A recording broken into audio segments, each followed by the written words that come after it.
Em sétimo lugar, Leah Dunbar. Ó, até rimou. Então, o último da nossa lista de lobisomens mais poderosos de Teen Wolf é ele mesmo. Talvez o beta mais valentão que o Derek já viu na vida. Leah foi, o primeiro beta do Scott, se você desconsiderar o Nogitsune, né? Ele é um dos olhos dourados mais fortes da série, se não o mais forte, pois esse moleque conseguiu sair com vida de uma luta contra um cão do inferno na última temporada. Ok, o Rowling não queria ele, mas o moleque deu umas porradas e aguentou o tranco. Boa parte dessa força tem como fonte a agressividade do Liam, a fúria dele, algo que o Derek logo viu como uma vantagem, já que isso o tornaria muito poderoso. Estressadinho? Sim, mas poderoso. Entre os feitos de força dele, o mais notável foi enfrentar e escapar com vida do ataque de um cão do inferno. Afinal, cara, é um Hellhound, um cão do inferno, cara. Só isso já basta pra comprovar a força desse moleque. Ok, ele recebeu no máximo ali uns 3 golpes do Rowling, mas isso não tira o mérito dele ter aguentado o desafio. Outro feito menor foi ter sido capaz de vencer o Scott na batalha da escola, mas esse aqui a gente desconsidera, pois o Scott estava envenenado por acônito. Até a licantropia dele estava falhando, enquanto que o Liam estava sob o efeito da superlua e com a sua fúria no talo. Então isso aqui a gente desconsidera, né? Opa, e aí, tudo bem? Como já deve ter ficado claro pelo título e pela thumb, hoje vamos fazer um top 7 lobisomens mais fortes da série Teen Wolf. E ó, eu só vou considerar lobisomens puros, tá? Nada de híbridos ou quimeras. Aliás, 200 comentários, eu sei, é muito comentário, mas 200 comentários em 24 horas e eu trago pra vocês um top 10 ou top 7 vampiros mais fortes de The Originals. 200 comentários, hein? Agora, te agradecer pelo seu gostei, sua inscrição e o seu compartilhamento. Sério, isso ajuda demais mesmo. Aliás, quer aprender a escrever lutas? Postei um vídeo no meu canal de autor explicando alguns macetes para descrever boas lutas. Dá uma passadinha lá. Em sexto lugar, Peter Hale. É, meu caro, Peter mesmo, e não como um alfa, como um ômega. Como já explicado em um vídeo mais antigo, a partir do final da primeira parte da terceira temporada, Peter começou a demonstrar alguns feitos de força, no mínimo, exagerados. O que nos trouxe a ideia de que, quando ele matou a Jennifer nas raízes do Nemeton, foi como se ele a sacrificasse, absorvendo parte do poder da Darak. Seria por isso que ao longo da quarta temporada, ele queria enfrentar a Kate, que era tão forte quanto o lobisomem alfa, podia apagar um beta com o Brett com um soco, deixando o Derek assustado, né? Intimidar a Malia só com a sua força bruta e no final da temporada, bater de frente com o Scott, um alfa. É, rapaz, o Peter é muito forte. Suas habilidades de combate, a inteligência e esse suposto up de poder que ele teve da terceira para a quarta temporada, bota ele bem acima dos outros betas e lobisomens ômegas normais da série, né? Os puros, pô, mas ele é mais forte que o Liam? Pois é, cara, sim, ele é. O que destaca o Liam é a ira, coisa que é quase a mesma fonte da força do Peter. Na real, é esse fator que deixou o Peter naquela transformação da primeira temporada, a vontade de matar, a violência dele. Tem um diálogo entre o Peter e a Kate na quarta temporada, onde dá a entender que a âncora do Hale é a violência, a vontade de matar. Ou seja, o fator que se destaca no Liam é algo semelhante ao que deixa o Peter tão bestial, até mudando a transformação dele. Mas ainda tem a questão da Jennifer, né? Faz todo sentido o Peter ter absorvido parte do poder da Jennifer no momento em que ela foi morta sob o Nemeton. Afinal, a própria Jennifer, após ser quase morta pela Kali, ela absorveu o poder do sacrifício da Paige, que havia sido morta pelo Derek algum tempo antes. Então por isso Peter fica acima dos demais lobisomens betas e ômegas. Afinal, ninguém que ruge e se transforma desse jeito aqui tá normal, né? Em quinto lugar, os lobisomens alfas como um todo. Aqui é um aglomerado, tá? Porque não dá pra colocá-los todos aqui, senão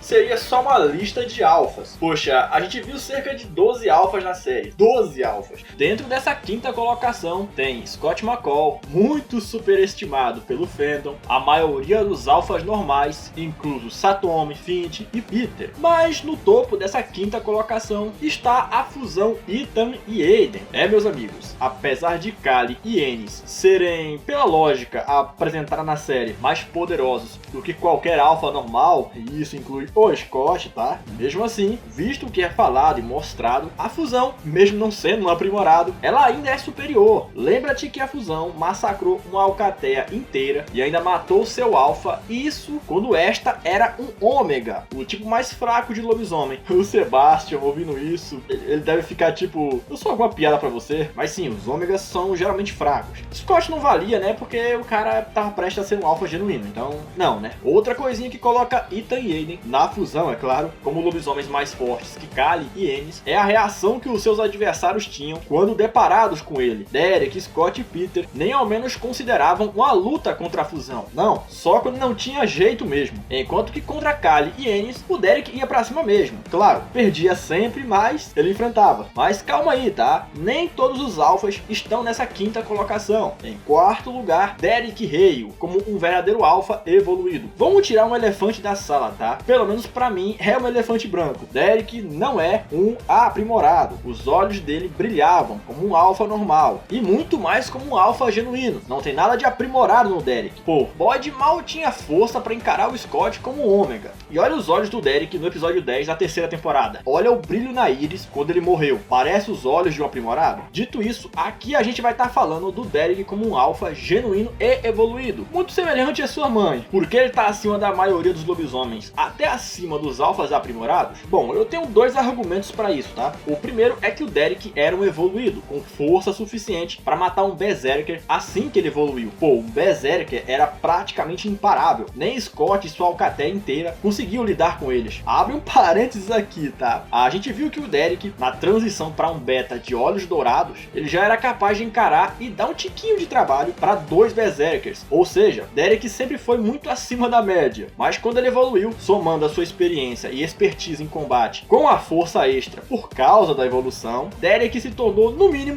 mínimo, pau a pau com o Scott como um alfa. O que, né, o cara era um beta com a força de um alfa. E isso jogando por baixo, tá? Porque eu, sinceramente, acho que nessa época ele já era mais forte. E sim, Derek foi beta do Scott, sim. Não sei por que a galera tenta ocultar isso, mas, pô, realmente aconteceu, tá lá na série. O outro argumento é a mãe dele. É, meu camarada, se Derek como um beta era forte o suficiente pra matar um Berserker e apavorar a Kate, imagina o que a Thalia, a Laura e ele mesmo conseguiriam fazer como alfas evoluídos. Recapitulando para quem não lembra, Thalia era tão respeitada que outros alfas saíam de seus territórios e vinham para Beacon Hills trocar ideia com ela. Agora pega isso e estende até o Derek. Poderia ter sido sim muito mais famoso que o Scott, uma vez que ele seria um alfa genuíno e evoluído. Mas Lip, tu acha que ele era mais poderoso que os gêmeos ou os alfas aprimorados? Cara, não vou mentir pra ti, tá? É difícil ver o Derek mais forte que o Ethan e o Aiden. Mais forte que a Kali e Ennis, sim, ele ficou, tá? Afinal, como um alfa normal, ele conseguia ter uma batalha parelha com esses dois aqui. Agora, contra os gêmeos, é mais complicado afirmar, porque a gente não tem uma forma de compará-los. Tipo, esse foi capaz de vencer esse e esse não. Eu só coloco o Derek acima por causa que, pô, ele matou um Berserker, e isso como um beta. Coisa que eu não consigo ver o Ethan e o Aiden como alfas, né? Eles fazerem com tanta facilidade que o Derek fez. E claro, né? Tem que somar isso com a força extra de um alfa. Por isso, Derek Hale em quarto lugar. Em terceiro lugar, Thalia Hale evoluída. Na mesma linha de pensamento que fez eu colocar o Derek em quarto, vem a mãe dele, Thalia Hale. Cara, nem tem muito o que falar sobre ela. A não ser que a Thalia provavelmente era mais velha que o Derek quando ele morreu. Foi a Thalia que ensinou Laura a se transformar em evoluída. Foi ela que tirou as memórias do Peter e Derek sobre a localização do Nemeton. E também foi ela quem escondeu do Peter que ele tinha uma filha com a Corinne. Sua habilidade de manipulação de memórias era de um grau tão avançado que ela podia implantar e retirar memórias. Coisa que a gente só viu o Deucalion e em menor grau o Peter fazer. Se a gente vai pra seara de força, aí é um pouco mais complexo. Admito, verdade, a gente não tem um feito de poder dela. Só sabemos que ela era muito poderosa. Tão poderosa que suas garras ficavam escondidas em uma urna feita com a madeira do Nemeton. Tipo...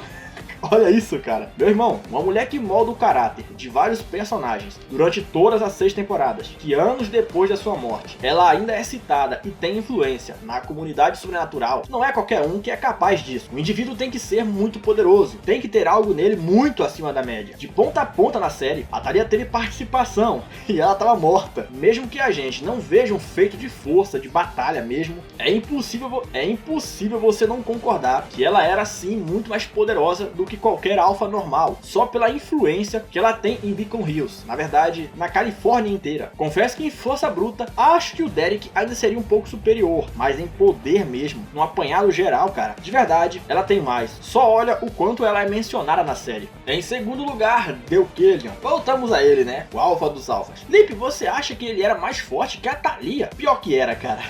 E nem tem muito o que discutir. Olha quem ele enfrentou, um Darak e um Ômega, e brincou com eles. Por ser um alfa aprimorado, Deucalion já tá acima de alfas comuns, mas ele tem duas coisinhas que o colocam à frente de todos os anteriores: sua experiência e o domínio sobre a sua metamorfose. Se vários alfas tinham respeito pela Thalia, cara, esses alfas tinham medo do Deucalion. Lembra-te, ele era o alfa de uma alcateia inteira de alfas, com 2 deles sendo aprimorados. Ele era um monstro. Nenhum dos membros do Alpha Pack tinha a audácia de tentar se opor a ele. O cara era tão insano de forte que ele já estava influenciando na série e a gente nem sabia. De certo modo, o Scott só foi transformado por causa dele. Afinal, por que tu acha que o Peter queria tanto formar uma alcateia? Aquele desespero do Derek em se fortalecer, tu acha que era o quê? Ele foi o personagem mais temido da série inteira, uma vez que todos que sabiam quem e o que ele era, todos temiam ele. Até os caçadores evitavam o Deucalion, pra tu ter uma noção. Então sim, ele é o segundo lobisomem mais forte da série. Sim, o segundo, porque, em primeiro lugar, a besta de Geraldan, Sebastian Vellet. Tem maluco que acredita que o Deucalion seja mais forte que essa coisa aqui, mas não, né? Não adianta forçar, cara. O próprio Davis, o cara que escreve a série, em uma entrevista pro canal Notícias Teen Wolf, ele afirma que Sebastian é o lobisomem mais forte da série. Ele pode não usar os seus poderes corretamente, mas ele é o mais forte, mesmo sendo um ômega. Sebastian é capaz de vencer um cão do inferno, ser muito superior a qualquer alfa e ter uma regeneração tão forte que ele se considerava imortal.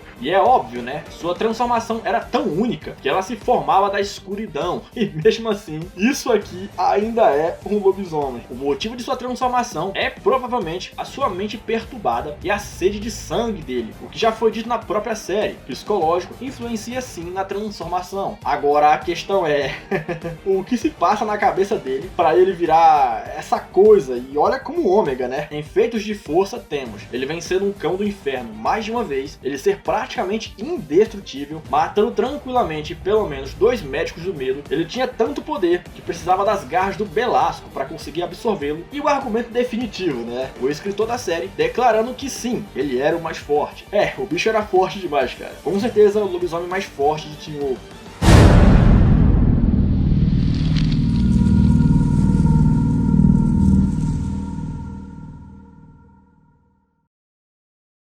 Bom, espero muito que você tenha gostado. Te agradeço pelo seu gostei, sua inscrição e o seu compartilhamento. No mais, é isso.